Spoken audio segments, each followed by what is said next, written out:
शाम होने को थे और हर शाम की तरह आज भी चारों ओर बिजली की गड़गड़ाहट सुनाई दे रही थी। बारिश होने वाली है। अपने अपने मोबाइल को बंद करके घरों की तरफ बढ़ते रहें। बारिश होने वाली है। अपने अपने मोबाइल को बंद करके घरों की तरफ बढ़ते रहें।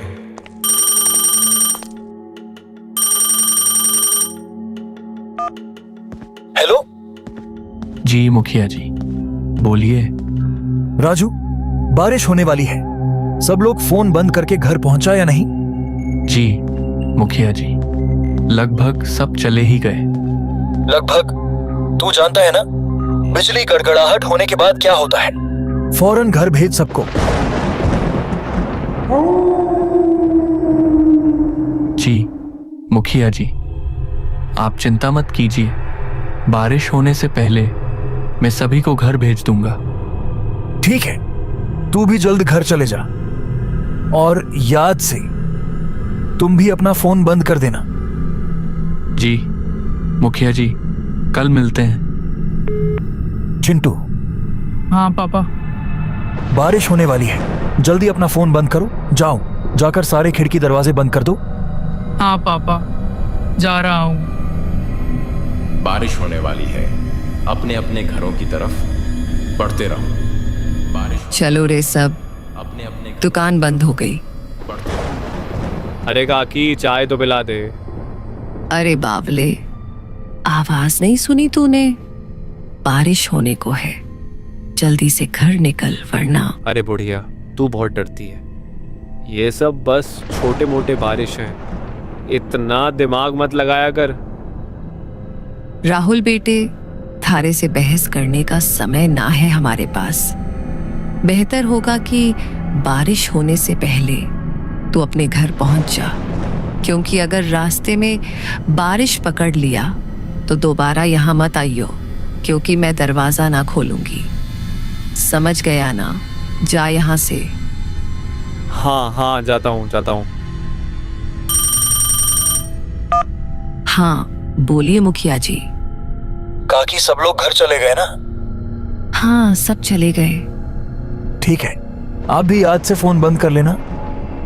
रोज रोज फोन करके यही बोलता है तू। अरे 5 महीनों से बारिश के कारण गांव में कुछ नहीं हुआ, तो अब क्या हो जाएगा? 5 महीने पहले जो बारिश के कारण हुआ था वो दोबारा भी हो सकता है, इसलिए सावधानी जरूरी है। पापा, हाँ। सारे खिड़की दरवाजे बंद कर दिए। और पर्दे लगाए? पर्दे क्यों? खिड़कियां तो बंद कर ही दी है। और वैसे भी वो लोग तो तभी अंदर आ सकते हैं ना, जब उन्हें अंदर बुलाया जाए। तो फिर चिंटू, होश में हो? क्या बोल रहे हो? अरे, हम पर्दे उनसे छिपने के लिए थोड़ी ना लगाते हैं, बल्कि इसलिए लगाते हैं ताकि हम उन्हें ना देख सकें, उनसे बात ना कर सकें और उनके बहकावे में ना आ सकें। ऐसी गलती बहुत से लोगों ने की थी। उनके साथ क्या हुआ यह पूरा गांव जानता है। इसीलिए अच्छा होगा कि हम वो गलतियां दोहराएं नहीं। पापा, क्या बारिश में मम्मी के साथ भी ऐसा ही कुछ हुआ था? क्या वो भी? बारिश होने लगी। जाओ, जल्दी से जाकर पर्दे लगा दो। वो लोग अब आते ही होंगे। मुखिया जी की बात मानकर चिंटू खिड़कियों पर पर्दे लगाने के लिए चला गया, पर अभी वो पर्दे लगा ही रहा था कि उसने ऐसा कुछ देखा जिससे उसके होश उड़ गए। चिंटू बेटा। हाँ मम्मी, आप? हाँ बेटा, मैं ही हूँ। पर आप यहाँ कैसे? तुमसे मिलने आई हूँ बेटा। हाँ, पर आप तो मर गए थे ना? नहीं तो देखो मुझे, मैं तो जिंदा हूँ। लेकिन पापा ने तो बोला आप मर चुके हो। फिर तुम्हारे पापा झूठ बोल रहे हैं बेटा। मतलब आप मरे नहीं हो? नहीं, मैं तो बस रास्ता भटक गई थी। आज बहुत मुश्किल से तुम्हारे पास आई हूँ, बस तुमसे मिलने। हाँ सच्ची? हाँ बेटा हाँ। अब चलो, मुझे अंदर आने दो, नहीं तो मैं बारिश में पूरी तरीके से भीग जाऊंगी। हाँ मैं पापा को बोलता हूँ। नहीं नहीं, पापा को क्यों बुला रहे हो? वो मुझे देख तो पाएंगे नहीं, और जब तक मैं उन्हें समझाऊंगी तब तक तो बहुत देर हो जाएगी। इसलिए तुम ही जल्दी से दरवाजा खोल दो। पर पापा ने बारिश होने के बाद दरवाजा खोलने से मना किया है। बेटा मेरे पास ज्यादा वक्त नहीं है, मैं ज्यादा देर तक बाहर नहीं रह सकती। तुमने दरवाजा नहीं खोला तो। नहीं मैं खोलता हूँ। धन्यवाद बेटा। तो चिंटू अपने घर के दरवाजे पर पहुंचा और दरवाजा खोल दिया। पर जब सामने कोई नहीं देखा तो उसने अपनी मम्मी को पुकार लगानी शुरू की। मम्मी मम्मी, अरे मम्मी कहाँ गई? मम्मी कहाँ हो? जल्दी आओ ना। चिंटू, पापा। तुमने दरवाजा क्यों खोला है? चिंटू बेटा। मम्मी। चिंटू मम्मी को अपनी ओर आते देख ही रहा था कि तभी मुखिया जी ने एकदम से लाइट्स बंद कर दी, और लाइट के अचानक बंद होते ही चिंटू पीछे पलटा तो उसके सामने अंधेरे में मुखिया जी खड़े थे, जो चिंटू को मुंह बंद रहने का इशारा कर रहे थे।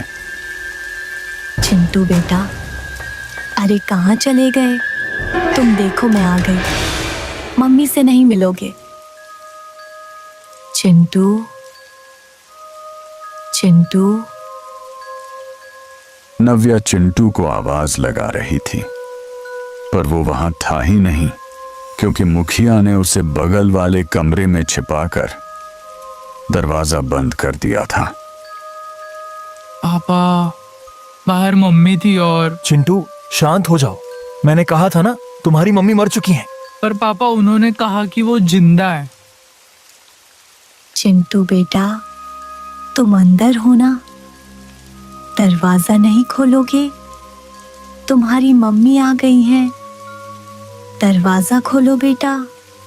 पापा। कोई आवाज मत करो। लेकिन पापा मुझे मम्मी से मिलना है। तुम्हें अगर सच में लगता है कि वो तुम्हारी मम्मी है तो उनसे कल सुबह मिल लेना, ठीक है? पर अभी के लिए शांत हो जाओ। मुखिया जी, अरे मिलने दो ना मुझे चिंटू से। कब तक झूठ बोलोगे उससे कि मैं मर चुकी हूँ?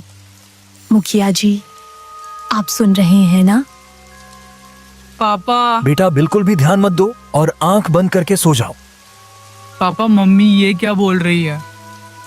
शांत रहो चिंटू, कल सुबह मैं तुम्हें सब समझा दूंगा, पर अभी के लिए चुपचाप आंखें बंद करो और सो जाओ।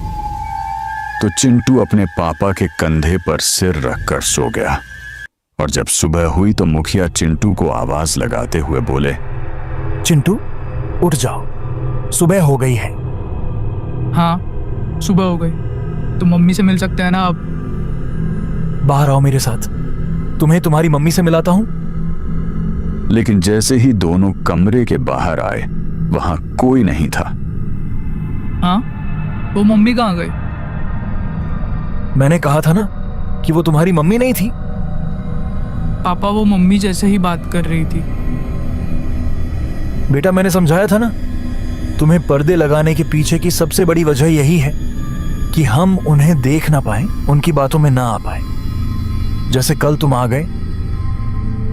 पर वो बोल रही थी कि वो मरी नहीं है, जिंदा है। अगर वो मर गई है तो यहाँ कैसे आ गई? एक काम करो, मेरे साथ चलो। हाँ, कहाँ पापा? बस चलो मेरे साथ, तुम्हें कुछ दिखाना है। तो उसके बाद वो दोनों गांव के लगभग बाहर चले आए, और वहां पहुंचते ही चिंटू बोला, पापा हम लोग यहाँ क्यों चले आए?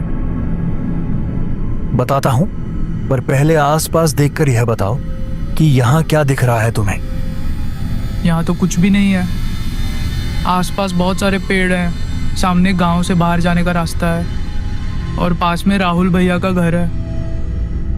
तुम्हें कहीं पर कोई मोटा सा पेड़ दिख रहा है क्या? हाँ, वो उस तरफ एक मोटा पेड़ है। क्यों, क्या हुआ? हाँ बेटा, ये वही जगह है जहां तुम्हारी मम्मी की मौत हुई थी। उस दिन हमें शहर से लौटने में देर हो गई थी और गांव पहुंचते पहुंचते रात हो गई थी।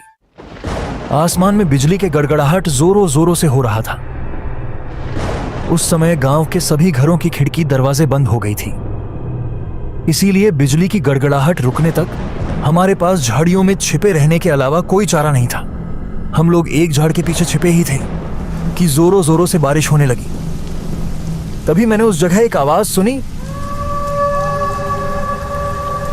नव्या, क्या हुआ? चिंटू के पापा, काफी जोरों से बारिश पड़ने लगी है, हमें कहीं और जाना पड़ेगा। हाँ, पर कहाँ? आसपास कोई घर है क्या? घर तो है, पर मुझे नहीं लगता कि अभी कोई दरवाजा खोलेगा। तो अब क्या करें? चिंटू के पापा, वहां एक मोटा सा पेड़ है, हम उसमें जाकर छिप सकते हैं। ठीक है, चलो। तो हम दोनों फटाफट उस पेड़ के पास पहुंच गए। पर फिर क्या हुआ? मैं तो पेड़ के पास चला गया, पर तुम्हारी मम्मी मेरे पीछे नहीं आ पाई, क्योंकि तभी उसको किसी का कॉल आया। तभी अचानक उसकी चीखें सुनाई दी।